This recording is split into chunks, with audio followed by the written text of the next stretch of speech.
لیکن ایک بات مجھے آپ حضرات سے پوچھنی ہے، اور اگر میرا پیغام پہنچے تو سب سے پوچھنا چاہتا ہوں کہ علامہ خادم حسین رضوی کی شہادت ہوئی، شہادت کیسے، کس اعتبار سے شہادت ہے؟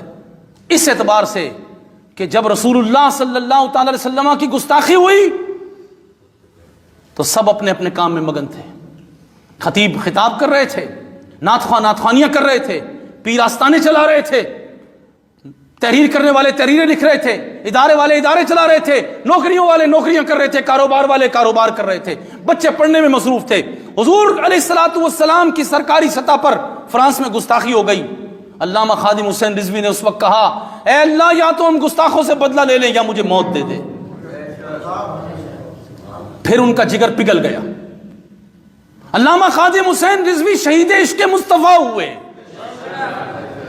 وہ محبت رسول کی جو تلوار تھی نا، اس سے شہید ہو گئے، ان کا جگر پگھل گیا، ان کا دل ہے وہ دل جو تیری یاد سے معمور رہا، سر ہے وہ سر جو تیرے قدموں پہ قربان گیا۔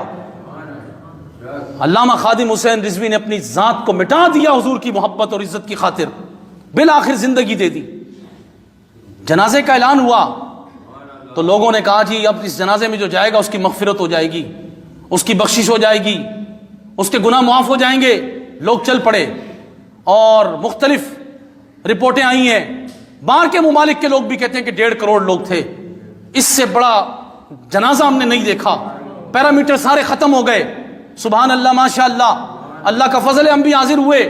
لیکن میں پوچھنا یہ چاہتا ہوں کہ علامہ خادم حسین رضوی میں جانے، علامہ خادم حسین رضوی کے جنازے میں جانے پر ثواب تھا، مغفرت کی بشارت تھی، تو کیا فیض آباد میں جب علامہ خادم حسین رضوی گستاخان رسول کے خلاف بلا رہے تھے اس وقت بخشش نہیں ہونی تھی؟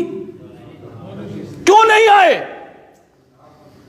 وہ پیر جو جنازے میں آئے، وہ علماء جو جنازے میں آئے، جو نعت خواں جنازے میں آئے، جو عوام جنازے میں آئی، جو عشق کے دعوے کرتے ہوئے آئے، ان سے ہمارا سوال ہے، جب علامہ خادم حسین رضوی نے 15 تاریخ کو آپ کو رسول اللہ کی عزت و ناموس کے لیے بلایا تھا تو آپ کیوں نہیں آئے؟ جنازے میں مغفرت ہو سکتی ہے، عزت رسول کے دفاع میں بخشش نہیں ہوتی؟ پوچھنا ہے مجھے آپ سے۔ اور کیوں آپ نے ایسا مزاج قوم کو دے دیا ہے کہ وصال کے بعد آپ ان کے فضائل بیان کر رہے ہو کہ وہ عالم تھے، وہ شاعر تھے، وہ اقبال پڑھتے تھے، وہ احمد رضا بریلوی کو پڑھتے تھے، وہ فلاں پڑھتے تھے۔ میں آپ سے پوچھتا ہوں، علامہ خادم حسین رضوی کی زندگی میں پھر ٹی وی پر ان کے بیانات کیوں نہیں چلائے؟ قوم کو کیوں نہیں ان کا پیغام پہنچایا؟ جب وہ رسول اللہ کی ناموس کے لیے بلا رہے تھے، بار بار انہوں نے آپ کو بلایا، بار بار کہا